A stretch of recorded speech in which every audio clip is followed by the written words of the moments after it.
ज्ञान है और ज्ञानातीत है, प्रज्ञान, बोध। दोनों में भेद जानना आवश्यक है। ज्ञान चेतना से संबद्ध है, कॉन्शियसनेस,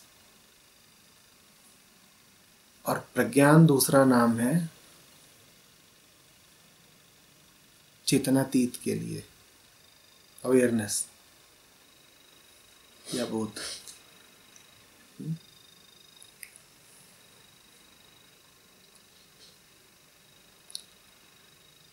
कभी तुम्हें लगता है कि तुम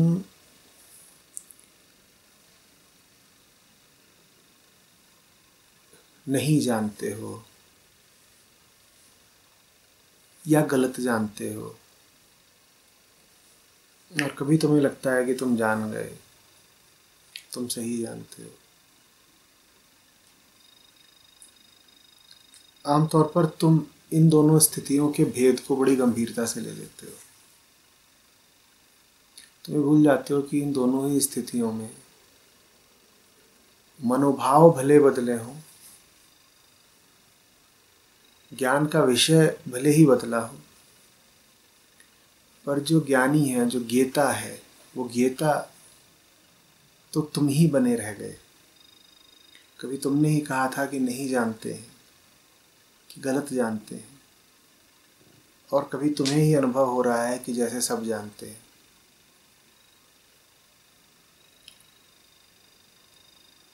अवेयरनेस या बोध अपने आप को जानने का या सत्य को जानने का या सही जानने का नाम नहीं है। वो सब कुछ चेतना के दायरे में आता है, वो सब कुछ चेतना की लहरें हैं, वेव्स ऑफ कॉन्शियसनेस। वो ज्ञान है, वो तो चेतना की स्थिति बदलते ही विलुप्त हो जाता है। जागृत अवस्था में तुम ये सब बातें करते हो, ये जानता हूँ, ये नहीं जानता हूँ, सत्य के दर्शन हो गए, झूठ का साक्षात्कार हो गया, इत्यादि ऐसी बातें बोलते हो। सोते ही वो सारी बातें कहाँ चली जाती हैं? चेतना की यही निशानी।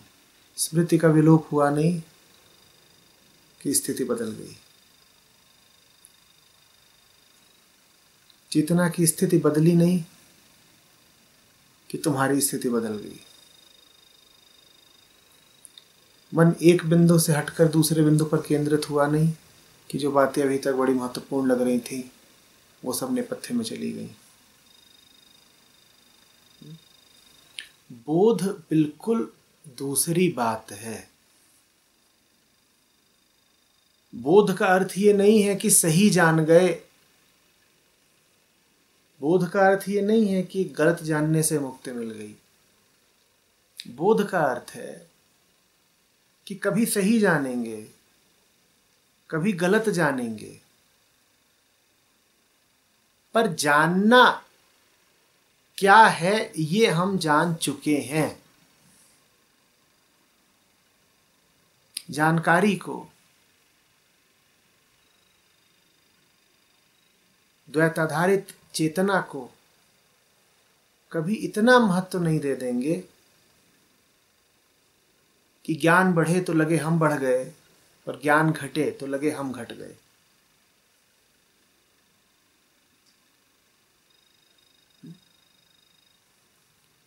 तुमने कहा रमण महर्षि कहते हैं कि बोध अर्जित नहीं किया जा सकता, बोध स्वरूप तुम हो ही। बिल्कुल ठीक बात है ना। अर्जित करने का अर्थ हुआ बढ़ोतरी। जो बढ़े घटे उसको लेकर के तो हमेशा भय रहेगा, और भयभीत रहना तुम्हें पसंद नहीं, तो तुम भय स्वरूप तो नहीं हो सकते। चेतना बढ़ेगी घटेगी, जहां कहीं भी हानि लाभ है, धन ऋण है, आवागमन है, वहां भय भी है। क्या पता क्या सामने आ जाए, क्या पता क्या छिन जाए। और ये प्रत्येक जीव का व्यवहारिक अनुभव है कि उसे भय पसंद नहीं। भय में देखा है ना, प्राण कैसे सूख जाते हैं। तो भय स्वरूप तुम नहीं हो सकते, ये बात अकाट्य है। भय स्वरूप तुम नहीं हो सकते तो तुम चेतना स्वरूप भी नहीं हो।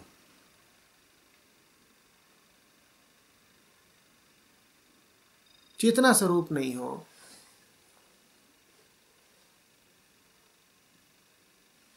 गतिशीलता,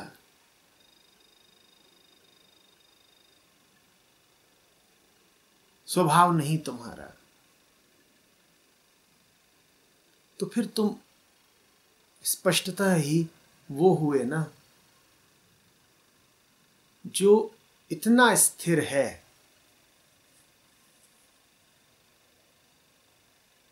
और इतनी आश्वस्ति के साथ स्थिर है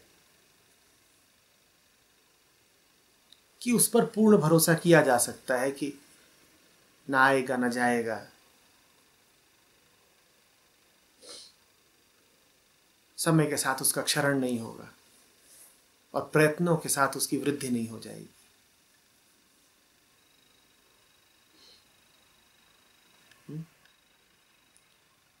इसीलिए जानने वालों ने समझाया है कि जिसके साथ तुम जुड़े हो, अगर तुम पाओ कि वो जुड़ाव तुम्हें बेचैनी और भय दे रहा है, तो समझ लेना कि वो जुड़ाव स्वभाव विरुद्ध है। बेचैनी और भय कहाँ है ये देख करके तुम्हें न सिर्फ उसका पता चलता है जो स्वभाव विरुद्ध है, बल्कि स्वतः ही ये भी जान जाते हो कि फिर स्वभाव क्या हुआ। हर वो चीज जो स्थिर और स्थायी नहीं है तुम्हें शंकित और कंपित कर जाती है। इससे तुम्हें शंका और कंपन के बारे में तो कुछ पता चलता ही है। ये भी जान जाते हो कि निशंक रहना और अकंपित रहना स्वभाव है तुम्हारा। स्वभाव का अर्थ समझते हो? स्वभाव में छुपा है इस प्रश्न का उत्तर कि तुम हो कौन। स्वभाव वह जिसमें रह करके तुम्हें अपने विषय में कोई कौतूहल न करना पड़े, कोई विरोधाभास न झेलना पड़े,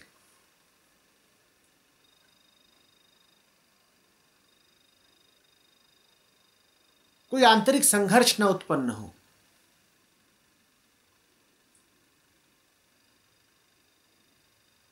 वो स्वभाव कहलाता है।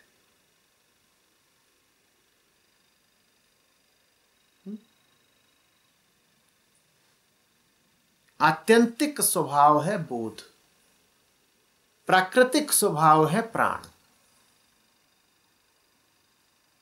प्राण का अर्थ होता है श्वास। सांस चल रही है, इसकी कोई खबर तुम्हें नहीं लगती जब तक सांस में बाधा न आने लग जाए, जब तक या तो फेफड़े दुर्बल न होने लग जाए या हवा दूषित न होने लग जाए, फिर तुम्हें सांस का पता लगना शुरू हो जाता है। ऐसे ही बोध है।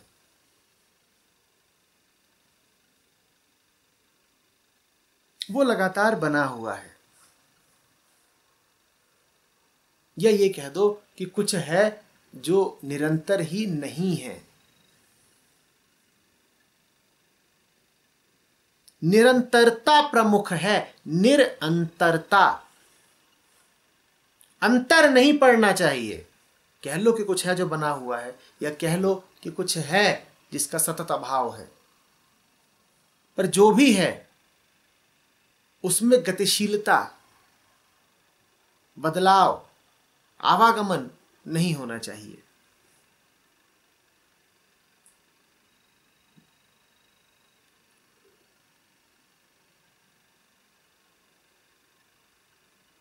ज्ञान को लेकर के तुम कभी आश्वस्त नहीं हो सकते।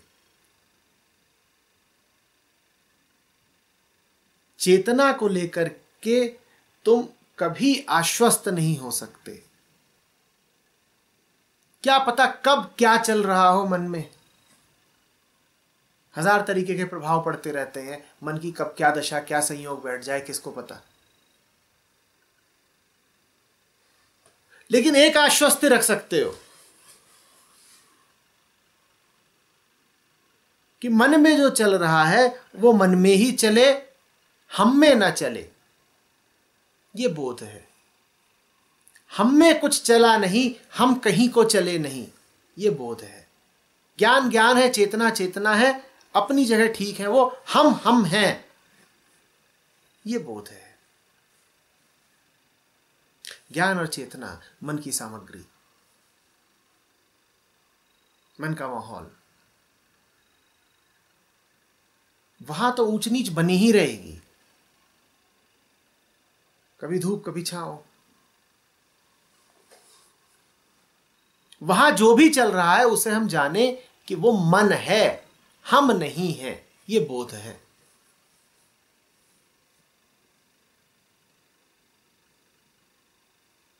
वो मन है और उसमें बहुत बदलाव आ रहे हैं।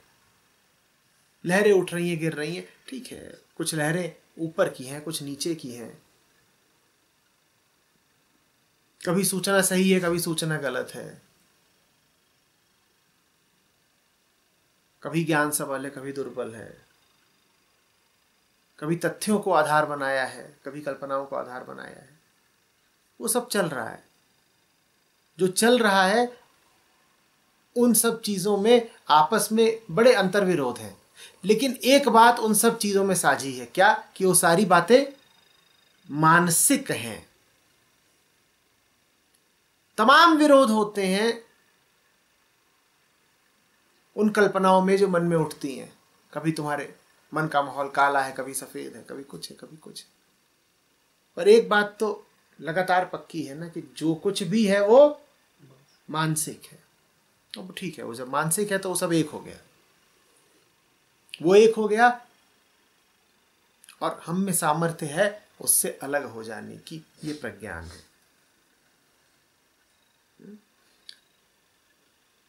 एक आखिरी बात रह जाती है कि प्रज्ञान को ज्ञान से ऊपर का क्यों कहा। ज्ञान कहा, फिर कहा प्रज्ञान, कॉन्शियसनेस कहा, फिर कहा अवेयरनेस। ये क्यों करा? क्योंकि समस्त ज्ञान का उद्देश्य प्रज्ञान ही है। जानना तुम कुछ इसीलिए चाहते हो ताकि चैन पा जाओ, ताकि स्थिर हो जाओ। तुम जानते इसलिए थोड़े ही हो कि जानते ही रह जाओ। तुम किसी से कुछ पूछते हो, जिज्ञासा करते हो, कोई पुस्तक पढ़ते हो, इसलिए थोड़ी पढ़ते हो कि पूछते ही रह जाओ। किसी से कुछ पूछा भी तुमने तो उसका उद्देश्य यही होता है कि पूछ ले, फिर पूछना बंद हो जाए। तो ज्ञान का उद्देश्य है प्रज्ञान, और ज्ञान फिर सार्थक वही जो प्रज्ञान तक ले जाए। जो ज्ञान प्रज्ञान तक नहीं ले जा रहा वो ज्ञान तुम्हारे किसी काम का नहीं। चेतना में तमाम इकाइयां, प्रभाव प्रविष्ट होते रहते हैं। अब तुम समझ जाओगे कि चेतना में किसको प्रवेश लेने की अनुमति मिलनी चाहिए और किसको नहीं। जो कुछ भी चेतना को शीतल कर दे, स्थिर कर दे, उसको चेतना में आने दो।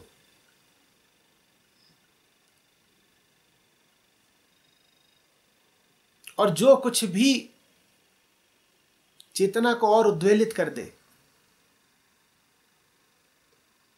उससे जरा बचो। तुम्हारा मुंह खुलता है, मुंह के ही मार्ग से पेट में गरिष्ठ भोजन प्रवेश करता है, और मुख के ही रास्ते दवाई भी प्रवेश करती है।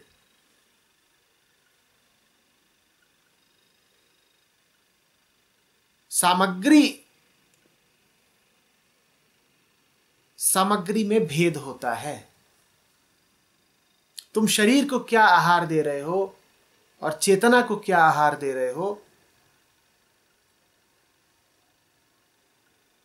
इसमें आहार आधारित बड़े विपरीत परिणाम हो सकते हैं।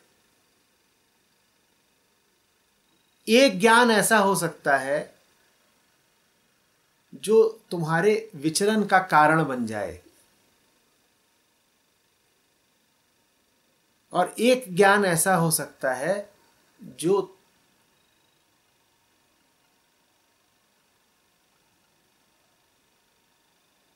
तुम्हें बिल्कुल विश्राम में ले जाए।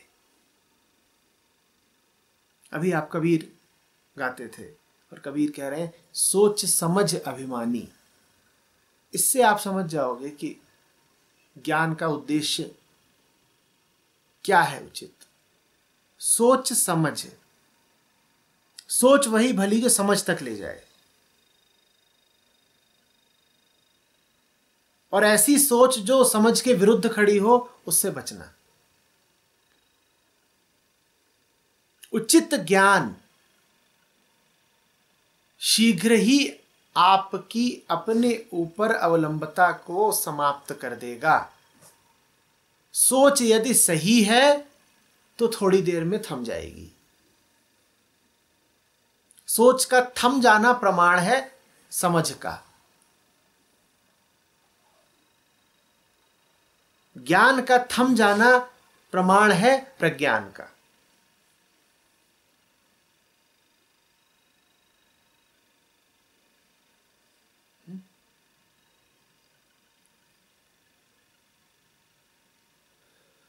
ज्ञानी जीता है ज्ञान को आधार बना के,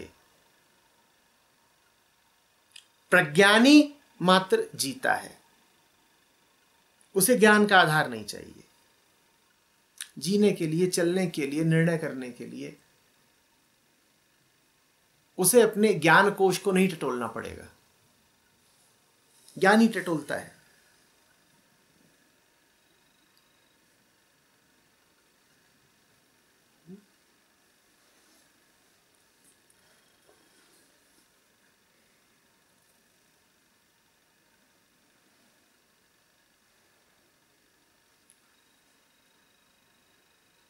जब कहा जाए यू आर अवेयरनेस, तो अर्थ है उसका कि आत्मा तुम हो ही। और जब रमण महर्षि कह रहे हैं कि don't be filled up with awareness of other things, तो वो कह रहे हैं सत्य एक होता है, इधर उधर की बहुतेरी चीजों को सत्य का दर्जा मत दे दिया करो। Awareness of other things is false. प्रज्ञान का कभी कोई विषय नहीं होता। प्रज्ञान विषयों से आजादी है, ज्ञान का हमेशा विषय होता है। जब कभी तुम किसी विषय को सत्य समझ लो तो तुम फंस गए, अब सत्य से दूरी बढ़ जाएगी। जब तुम अनात्मा को आत्मा का दर्जा दे देते हो, तब आत्मा से विमुख हो जाते हो।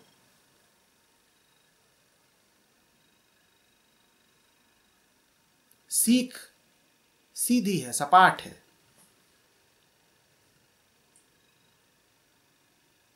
Be cautious of awareness of other things. और जिस भी वस्तु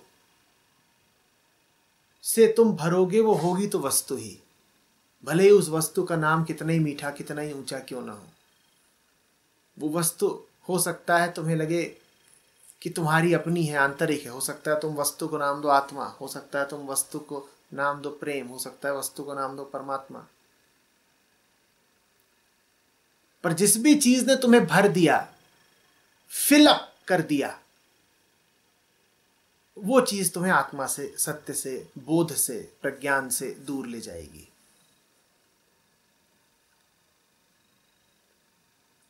कुल मिला जुला के बात यह है कि भरे रहने से बचो।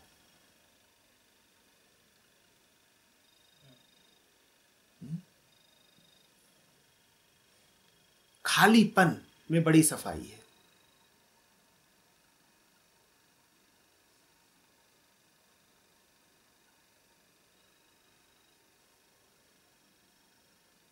खाली को लेके पूरी आश्वस्ति होती है कि यहां कुछ नकली तो हो ही नहीं सकता। नकली क्यों नहीं हो सकता? कुछ है ही नहीं तो नकली क्या होगा? जहां मामला भरा हुआ है वहां पता नहीं।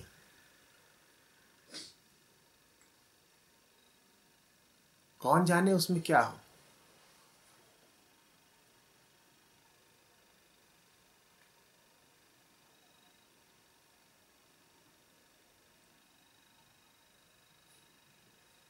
एक हिंदी फिल्म का गाना है, खाली डब्बा खाली बोतल ले ले मेरे यार।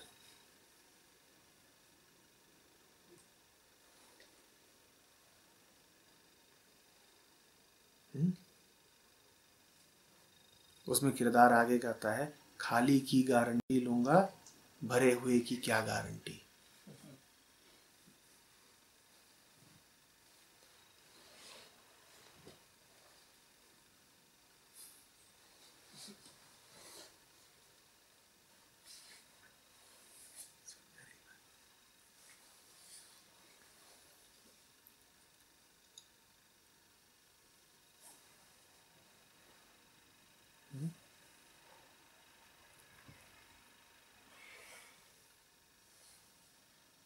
जिसको मन भरा रखना है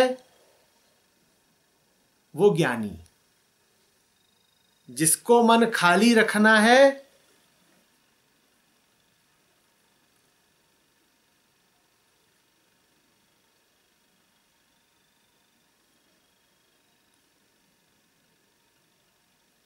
उसे ज्ञान से अनबनी।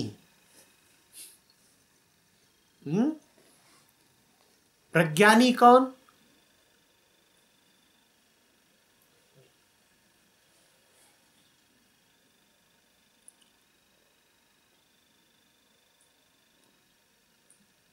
जो ज्ञान के परे,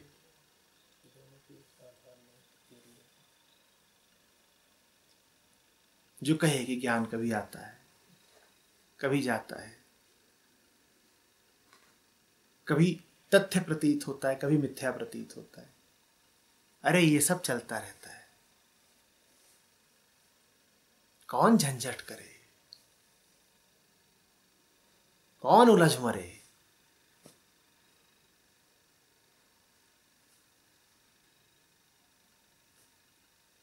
हमें निश्चिंत सोने दो।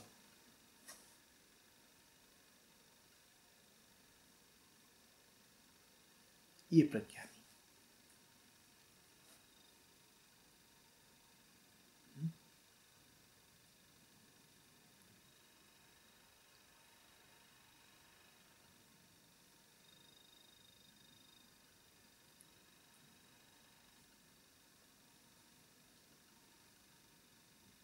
मौसम है, बदलते रहते हैं, कभी हर्षा जाते हैं कभी दिल दुखा जाते हैं।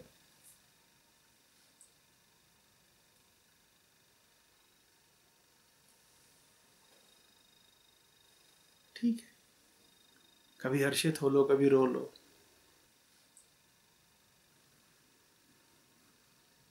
और फिर हर्ष से भी और रुदन से भी हाथ धो लो, बात खत्म।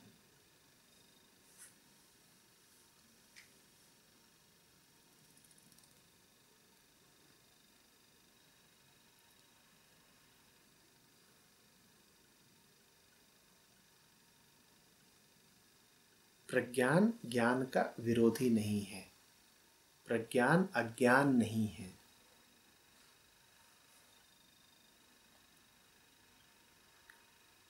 प्रज्ञान है ज्ञान से अनाश्रित जीवन।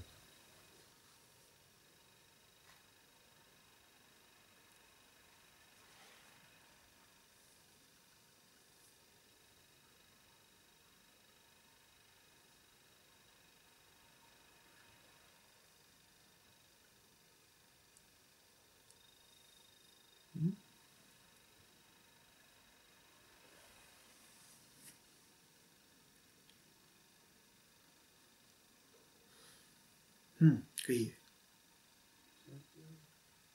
ज्ञान तक पहुंचने के लिए ज्ञान से होकर गुजरना जरूरी है। अगर ज्ञान में बैठे हो तो ज्ञान से होकर गुजरना पड़ेगा। इस कमरे में बैठे हो, द्वार तक पहुंचने के लिए इस कमरे से ही तो होकर गुजरना पड़ेगा ना। ज्ञान बिल्कुल आवश्यक नहीं है, बस उसके लिए आवश्यक है जिसने ज्ञान को आवश्यक बना लिया। किसने ज्ञान को आवश्यक बना लिया? जो ज्ञानी बन के बैठा है। जो ज्ञानी बन के बैठा है उसे तो अब ज्ञान से ही गुजरना पड़ेगा ना। उसके पास अब विकल्प क्या बचा?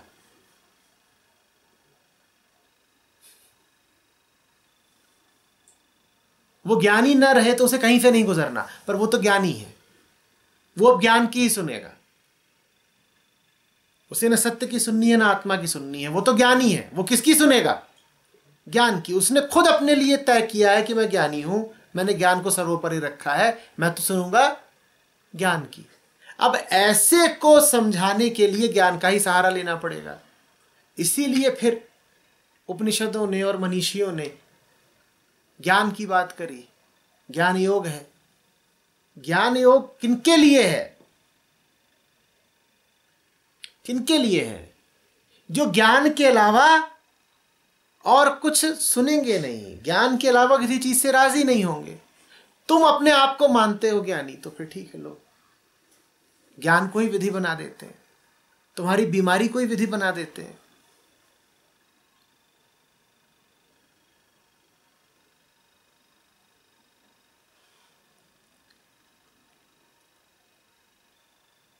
प्रज्ञान तक पहुंचना नहीं होता, प्रज्ञान है।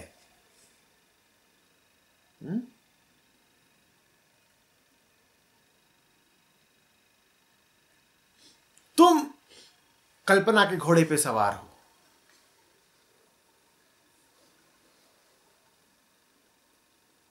तुम प्रज्ञान में होते हुए भी अपनी दृष्टि में कहीं और हो।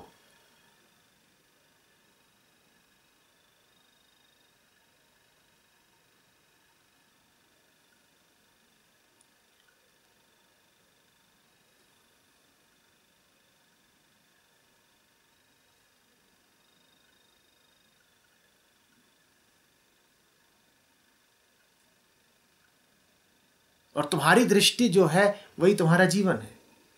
तुम्हारी दृष्टि में तुम जहां हो,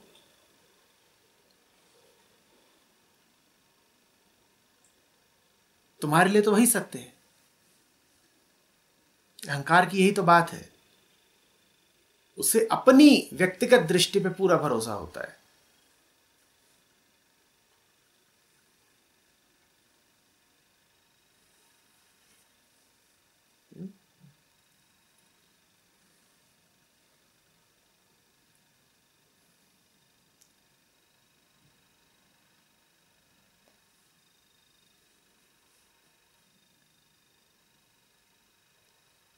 सत्य न तर्क से मिलता है, न भक्ति से मिलता है, न ज्ञान से मिलता है, न किसी विधि से मिलता है। पर विधि की जिद तुम्हें है।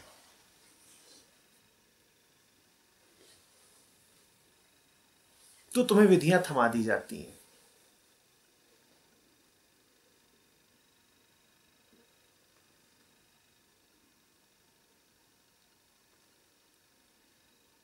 जैसे तुम्हारे सामने भोजन रखा हो और तुमको, नहीं साहब मुझे तो छुरी कांटा चाहिए ही चाहिए,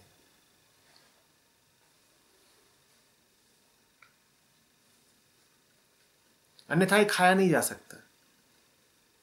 मुझे बताया गया है, मुझे सिखाया गया है कि खाने के लिए छुरी कांटे की मौजूदगी बहुत ज़रूरी है। अभी बात बिल्कुल झूठी है।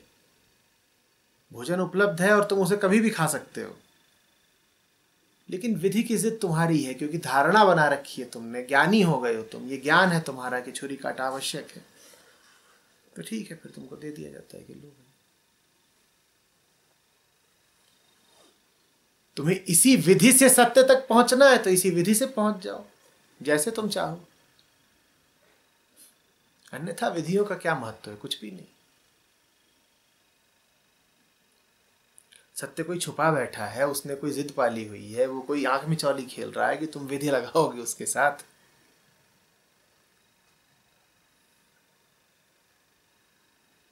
जो सर्वत्र सर्वव्यापक है उसको कहते हैं सत्य।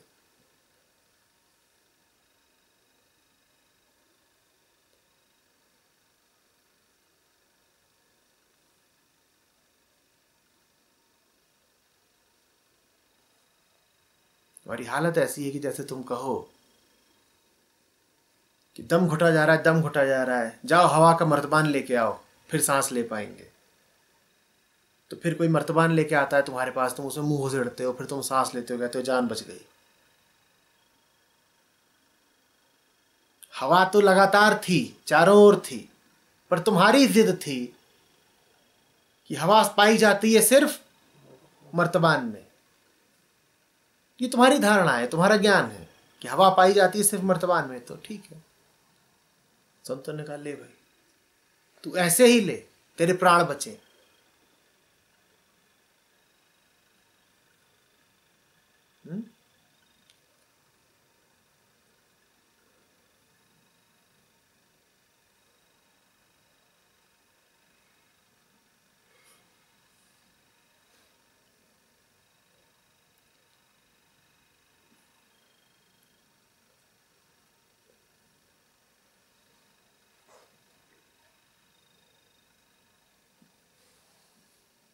एक सैनिक का बेटा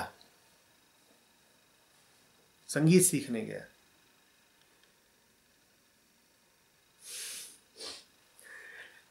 अब सैनिक ने उसे शिक्षा दे रखी थी कि पारंगत तभी होते हैं अपने क्षेत्र में जब पिटते हैं। बड़ी दौड़ लगानी पड़ती है, वर्जिश करनी पड़ती है, तब जाके हाथ साफ होता है।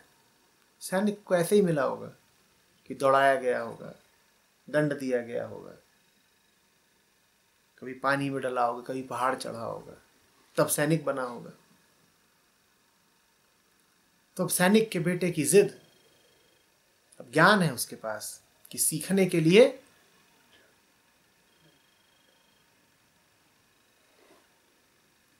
अब वो संगीतज्ञ के सामने बैठा है, उसको संगीत सिखा रहा है। ये सीख ही नहीं पा रहा है, कह रहा अभी तक न पहाड़ चढ़ाया गया, न नदी में कुदाया गया, न आग में डाला गया, कुछ हुआ ही नहीं, तो सीख कैसे लेंगे। संगीतज्ञ समझ गया, गुरु था, उसने उठा के डंडा, उसके बाद ये तुरंत संगीत सीख गया। तुम्हें ऐसे सीखना है, तुम ऐसे ही सीखो।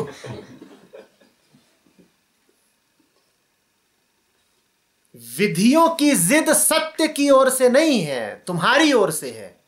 सत्य नहीं कह रहा कि अमुक विधि अपनाओ, मैं तभी दर्शन दूंगा। ये तुम्हारी जिद है कि मुझे तो इसी रास्ते जाना है। ठीक है, तुम्हें इसी रास्ते जाना है, किसी रास्ते जाओ।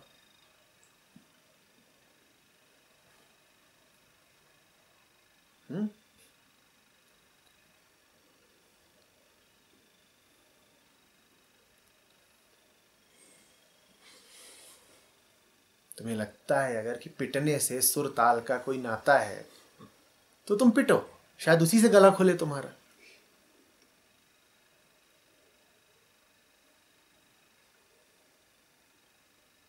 बात तो सीधे सीधे भी समझी जा सकती थी, पर हम में से ज्यादातर लोग बिना पिटे कहां समझते हैं, जब तक जीवन ठोकरे ना दे दे